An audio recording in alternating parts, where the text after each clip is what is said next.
Buenos días y bienvenidos a una nueva sesión del curso. En el día de hoy hablaremos sobre el reciente fenómeno de la internacionalización y la fragmentación de la producción. Para ello, contamos con Manuel Gracia, profesor del Departamento de Economía Aplicada, Estructura e Historia de la Universidad Complutense de Madrid y investigador adscrito al ICEI. ¿Qué tal, Manu? Buenos días.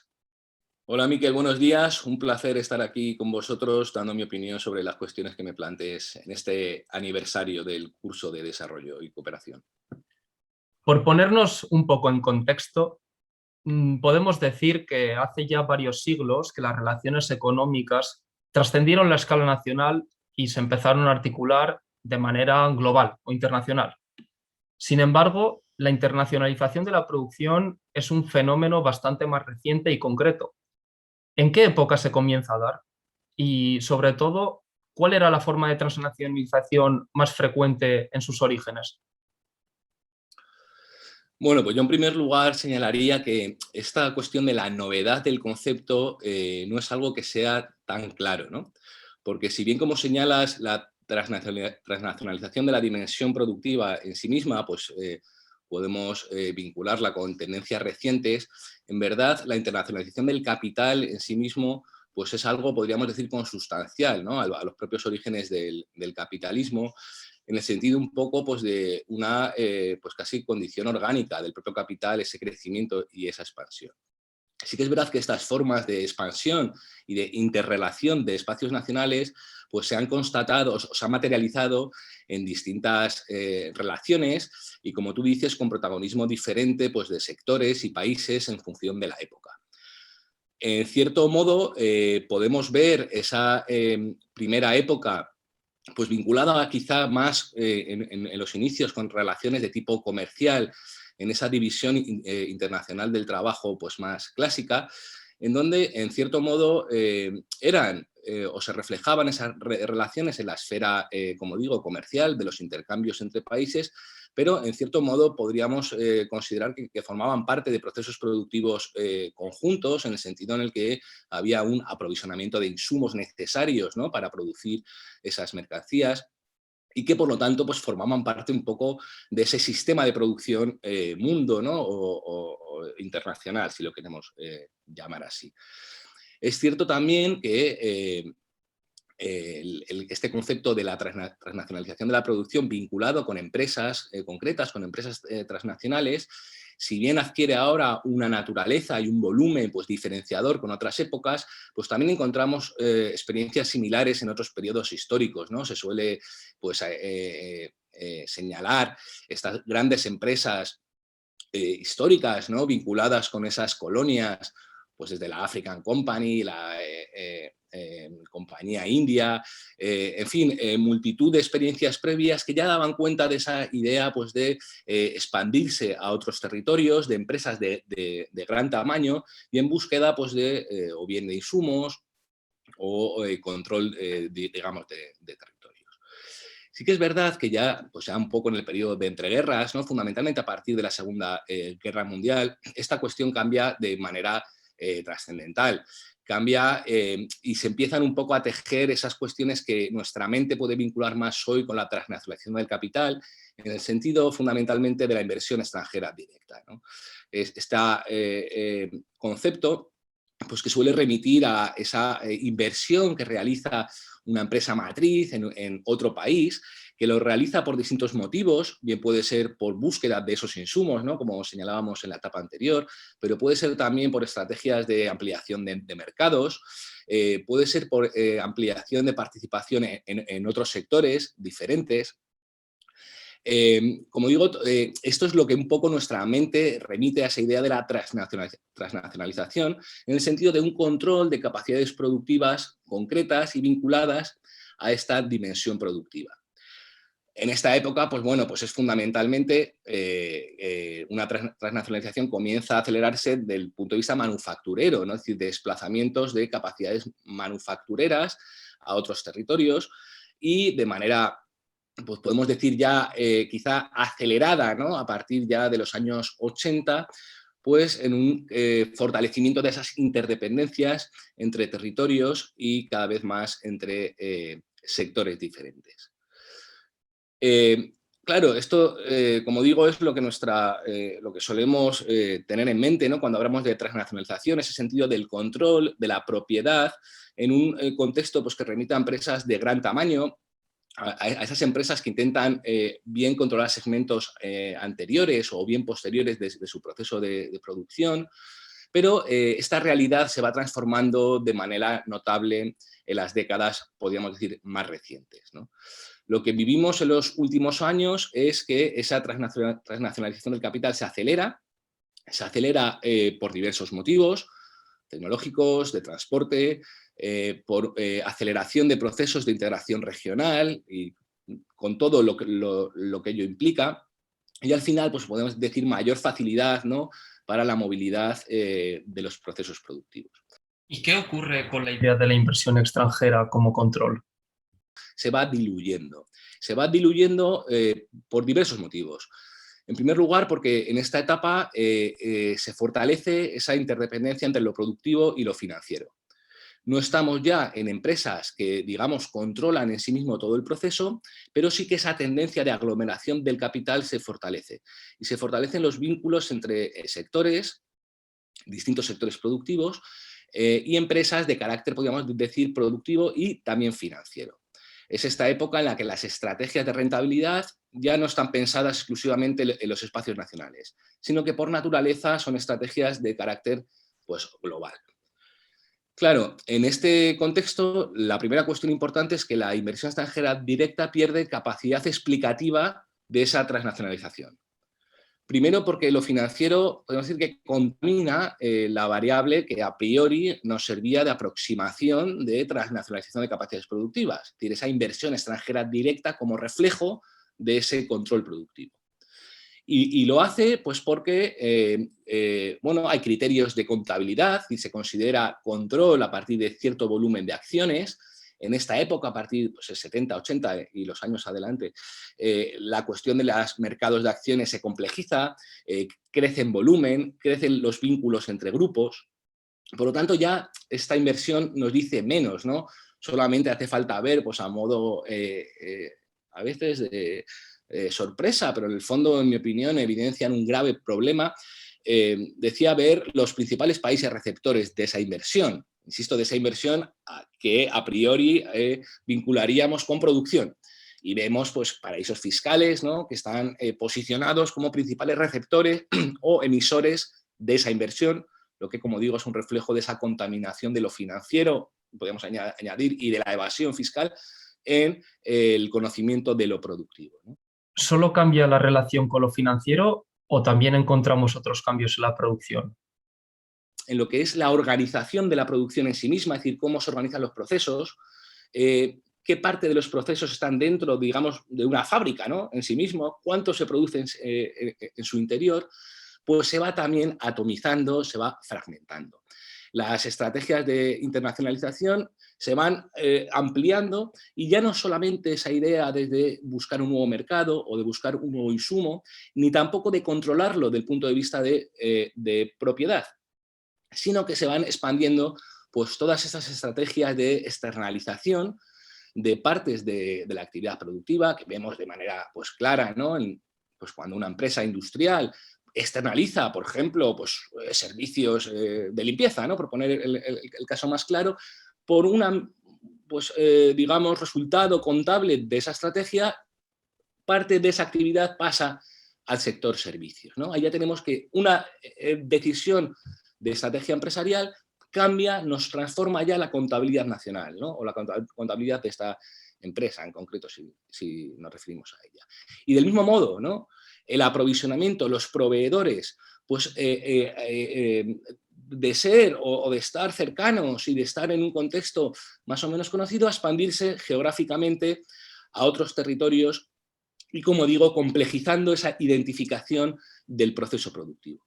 Y en este sentido, lo comercial, pues también empieza a incluir, a reflejar lo comercial, pero digamos ese comercio a reflejar cuestiones diversas, ¿no? Por supuesto, ese aprovisionamiento de insumos sigue estando presente, por supuesto, esas ventas, esas estrategias de plataformas exportadoras y, por tanto, de ventas de productos finales, pero también incorporando cada vez más insumos intermedios en este contexto en el que las mercancías ya no van de un lugar a otro únicamente, sino que a menudo van, incorporan algo, luego vuelven, luego se vuelven a ir a un tercero y, en definitiva, dificultando, como digo, esta identificación de los procesos.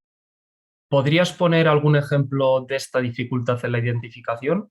Que esos procesos cada vez menos sean identificables en un sector único, tampoco en un país único, y que por tanto, como digo, perdón, las interdependencias, la complejidad va adquiriendo cada vez mayor énfasis, ¿no?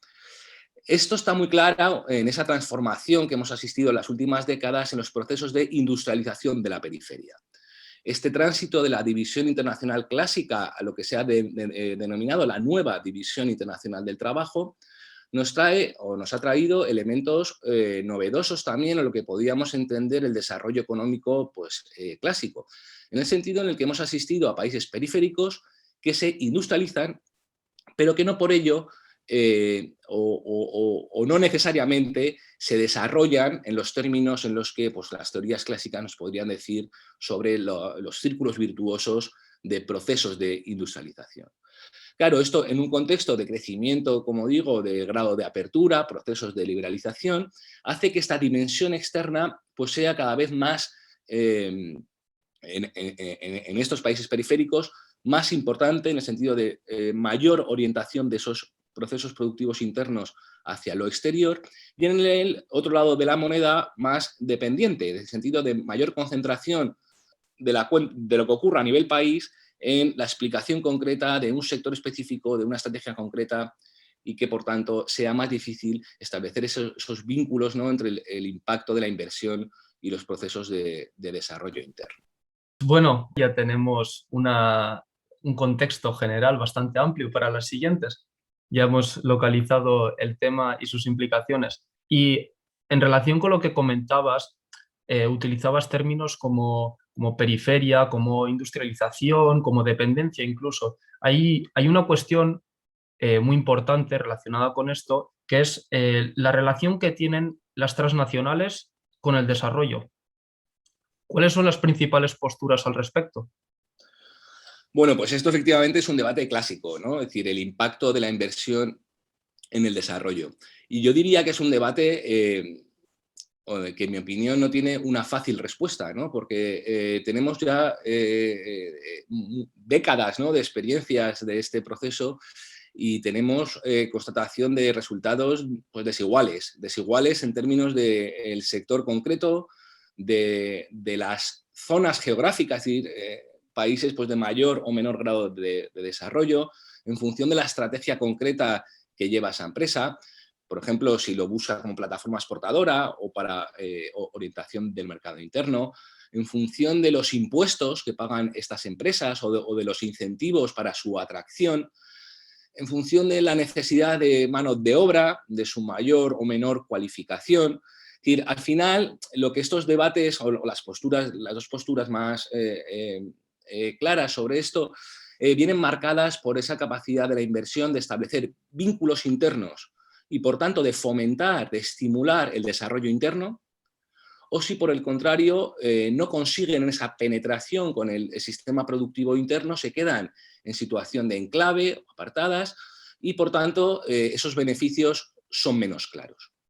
A esto se añade que efectivamente la inversión tiene ese doble lado, ¿no? Es financiero, pero a la vez en este caso hablamos de dimensión productiva. Por tanto, lo que por un lado es una entrada de divisas externas, por tanto tiene un efecto específico en balanza de pagos, luego puede generar efectos diversos en términos comerciales. Puede que esa llegada de la inversión genere mayor crecimiento comercial o, por el contrario, mayor dependencia importadora, que estimule el mercado interno o que, por el contrario, pues viva ajeno a él, ¿no? Por tanto, como digo, esta experiencia, ¿no?, ya histórica del impacto de la inversión y el desarrollo es desigual. Y si nos ceñimos a áreas geográficas, es decir, a países concretos, yo creo que las diferencias son todavía más notables, ¿no?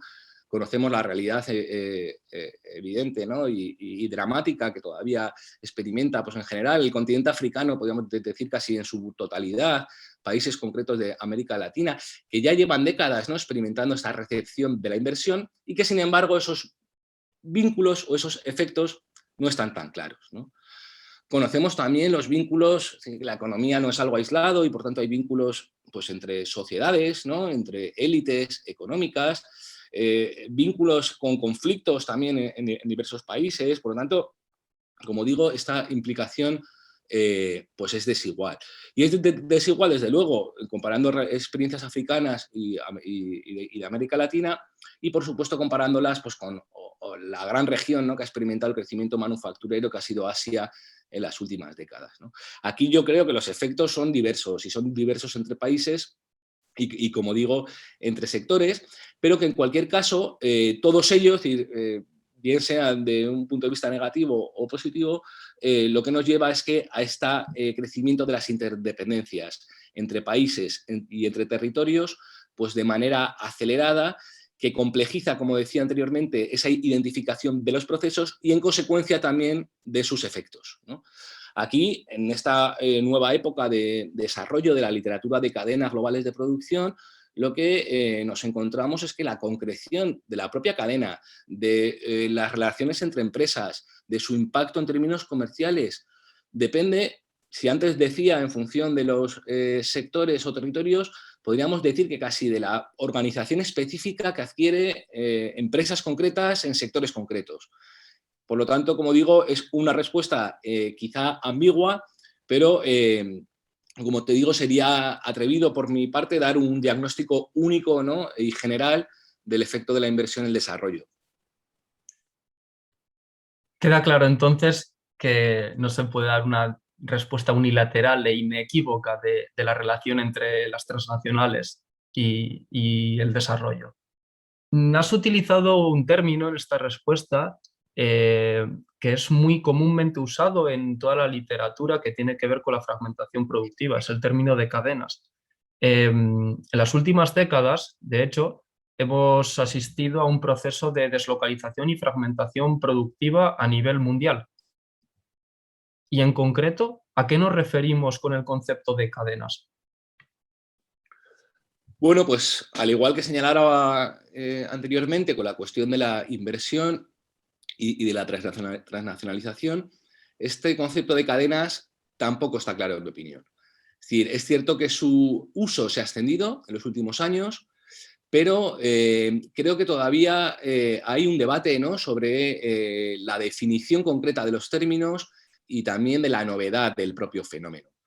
Eh, eh, de hecho, si uno revisa la literatura, ¿no?, sobre este concepto y sus orígenes, pues encontramos que ya en aquella época de la División Internacional Clásica del Trabajo se hablaba de, sobre todo desde la escuela dependentista, de esta organización del sistema mundo. Es decir, de cómo los territorios están interconectados, pero forman parte además de un proceso común, ¿no? En este sentido, esos autores empezaban a desarrollar conceptos como cadena global de mercancía, o sistemas globales o mundiales de producción. Es decir que, como digo, el primero sería esa mercancías, que remitiría casi más a esa necesidad de insumos. El segundo se ciñe a la producción en sí mismo, y ambos términos con una idea del el proceso en su conjunto.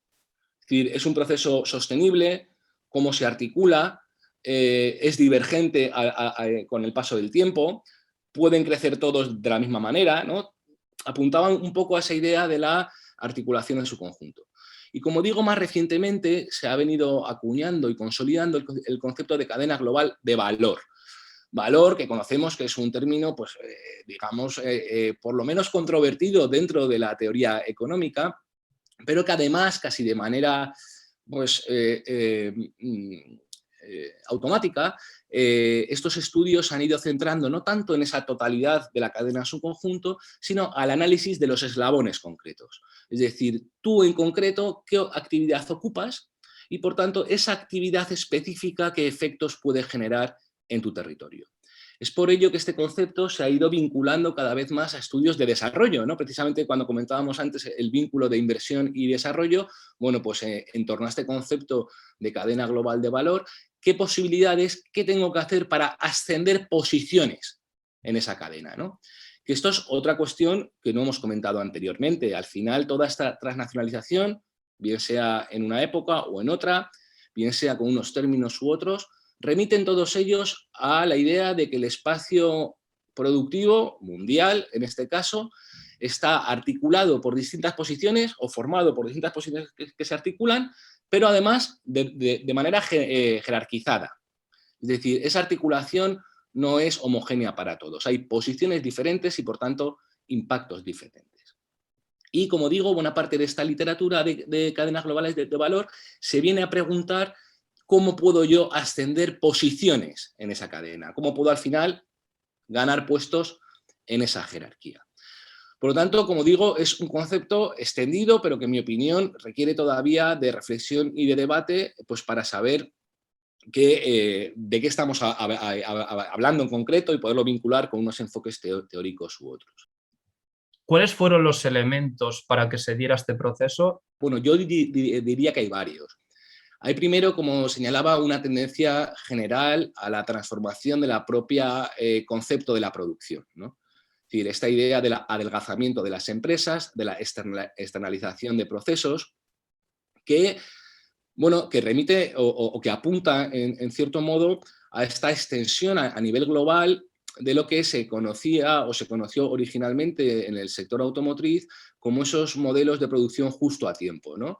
Esos modelos en los cuales la empresa, como digo, adelgazando paulatinamente en lo que se refiere a la cuestión meramente productiva, no tanto pues, a términos de propiedad, ¿no? O de tendencias de monopolización, que eso se han, por el contrario, acrecentado en línea con esa idea del vínculo con lo financiero, sino que en términos de empresa han ido, entre otras cuestiones, reduciendo el stock, el aprovisionamiento que las empresas tenían en sus plantas para llevar a cabo su proceso productivo. Eso lo que nos ha dado es una geografía productiva diferente, en donde el aprovisionamiento es una cuestión casi constante, continua, podríamos decir diaria, ¿no? En función del sector, y en donde pues esa necesidad, digamos, de guardar insumos se fue diluyendo. Por lo tanto, ya tenemos transformaciones en lo que es el ámbito puramente de la organización de la producción. Pero hemos asistido, todos somos conocedores, a un fortalecimiento, especialmente a partir de los años 90, de la profundidad de los procesos de integración regional en Europa, pero también en América del Norte y también en Asia, ¿no? Todo esto, pues conocemos, ha llevado parejo pues, una armonización de legislaciones, una facilidad de movilidad del capital, una reducción de las restricciones a los intercambios comerciales, que lo que han hecho es facilitar esas estrategias de transnacionalización. Facilitarlas, además, de manera, como decías, fragmentada. Y fragmentada en el sentido en el que, pues bueno, ya no es esta idea de que, o no solo, y aquí siempre hablamos de tendencias que protagonizan, pero no quiere decir que las otras desaparezcan, ¿no? Pero como digo, esa tendencia que ya no es necesario que yo desplace mi planta en concreto o que compre una empresa proveedora en otro país, sino que puedo establecer relaciones de tipo no accionarial o no propietario, es decir, puedo establecer relaciones comerciales, no soy propietario de esa empresa, pero eso no diluye ni mucho menos mi capacidad de control sobre ella, ¿no? En el sentido en el que yo soy un cliente importante, controlo el volumen, impongo condiciones de coste, condiciones de proceso, de calidades, etc. Claro, toda esta idea, posibilidades de la producción, espacios de interacción regional, podríamos añadir pues los elementos clásicos, ¿no? La revolución en los costes del transporte, es decir, más fácil y barato transportar, y por supuesto la revolución tecnológica, ¿no? Y todo el desarrollo de Internet y lo que ya conocemos que ello implica, pues que facilita enormemente las tomas de decisiones, la coordinación, y por tanto diluye muchas dificultades que antes estaban muy presentes pues, en ese espacio pues más nacionalmente marcado, ¿no? Mencionabas los procesos de integración regional. ¿Qué papel crees que juega en ellos la globalización? Claro, a menudo esta idea de la globalización, y con ello el término global, ¿no? De cadena global de valor, pues nos invita a pensar en procesos globales, mundiales, en el que todos participan. Y claro, cuando uno ve, por ejemplo, la evolución del comercio mundial agregado, pues ve cómo crece, ¿no? Súbitamente, y hemos interiorizado que esa participación pues es, como digo, de todos por igual y generalizada. Yo creo que esto no es así. Creo que es evidente, ¿no? El grado de transnacionalización asiática en general y China en particular, en sectores concretos en donde han concentrado buena parte pues, de la producción mundial. Pero, en mi opinión, y esto es de nuevo matizable en función de los sectores productivos, pero buena parte de esas cadenas globales o que denominamos globales son fundamentalmente regionales. Es decir, dentro de los espacios de integración regional, el grado de articulación es de una intensidad mucho mayor y hace, pues un poco, da sentido, ¿no? A esta idea de que los espacios de integración han surgido o se han fomentado también como unos espacios de competencia frente a otros, ¿no? Nos tenemos que integrar para ser competitivos frente, en este caso, obviamente, frente al auge de China, pero, como decía, esa cadena, por tanto, encerrada fundamentalmente en el espacio regional y, al igual que señalábamos anteriormente, no de manera homogénea, sino con posiciones diferentes en función de las actividades concretas que se desarrollan, en función, en última instancia, de la capacidad de decidir sobre los procesos, de decidir qué se produce, a qué precio y de tomar pues, el liderazgo de las estrategias o, por el contrario, pues, vivir subordinado, ¿no? a las estrategias que desarrollen otros. Aquí hay un punto relevante que también me gustaría tratar y que tiene en realidad mucha relación con el concepto de cadenas globales de valor y con esa estructura vertical que tú comentabas. Al principio hablábamos de cómo los países periféricos servían como medio de aprovisionamiento, como suministrador de materias primas a aquellos capitales que venían de fuera. En este sentido, ¿qué crees, qué importancia crees que ha tenido las cadenas globales de valor en los cambios que se han dado últimamente, en las últimas décadas, en la distribución internacional de la producción? Bueno, pues muchísimos, ¿no? Evidentemente. Antes de entrar en esto, digamos, del punto de vista geográfico, sí que me gustaría añadir un comentario sobre la distribución también de tipo sectorial. Es decir, solemos ver todo en función de unidad país, ¿no? Es evidentemente pues, la forma en la que tenemos formateada nuestra forma de visualizar la economía en general, pero como digo, en algunos casos, o lo que esta literatura de cadenas nos invita a pensar, es que esta idea de la unidad país puede ser funcional para unas cosas, pero quizá no para otras, ¿no? Y en concreto para el entendimiento de la naturaleza real de ese proceso productivo. Porque, como decía anteriormente, se complejizan estas dependencias entre sectores, por tanto, entre países, eso ya valga la redundancia, pero entre sectores, y además otros debates clásicos se matizan de manera importante. Me refiero, por ejemplo, al debate entre terciarización e industrialización. Si esa nueva división internacional del trabajo venía o traía, ¿no? Ese fenómeno de la industrialización de la periferia, también ha abundado la literatura académica que decía que eso era la otra cara de la moneda de la terciarización registrada en economías desarrolladas. Pero, de nuevo, en un contexto en el cual no todo es tan sencillo, ¿no? De enmarcar en sectores o países, este diagnóstico se matiza. Y lo que vemos es que a día de hoy existe la capacidad, pues la capacidad no, se constata que ciertos países y en ciertos sectores han retenido algunas partes manufactureras, otros han movilizado más hacia otros territorios. En ambos se han vivido procesos de terciarización, pero esa terciarización no implica que esté desconectada con el proceso manufacturero. Esto es lógico en actividades de transporte y es un clásico también las de innovación, las de diseño, publicidad, seguros, etcétera. Pero pensemos ahora, por ejemplo, en todo ese desarrollo de lo digital, cómo se vincula con las manufacturas, cómo surge un concepto, yo creo que bastante también novedoso, ¿no? Que es que, pues bueno, las mercancías eran bienes que una vez producidos, al minuto 1 se iban deteriorando ya. Había, digamos, hasta desde el punto de vista contable, se asumía una amortización, ¿no? De manera que el uso de la mercancía, el paso del tiempo, solo reducía su valor, ¿no? Y ahora lo que estamos es en un entorno en el cual esas mercancías, que antes, como digo, salían muertas, si queremos decirlo así, del proceso productivo, su mero uso acumula información y esa información pues genera nuevas posibles fuentes de valorización. Claro, en esto entonces los servicios ya adquieren otro papel todavía más diferente, ¿no? Y decíamos más relevante en el entendimiento de los procesos manufactureros, ¿no?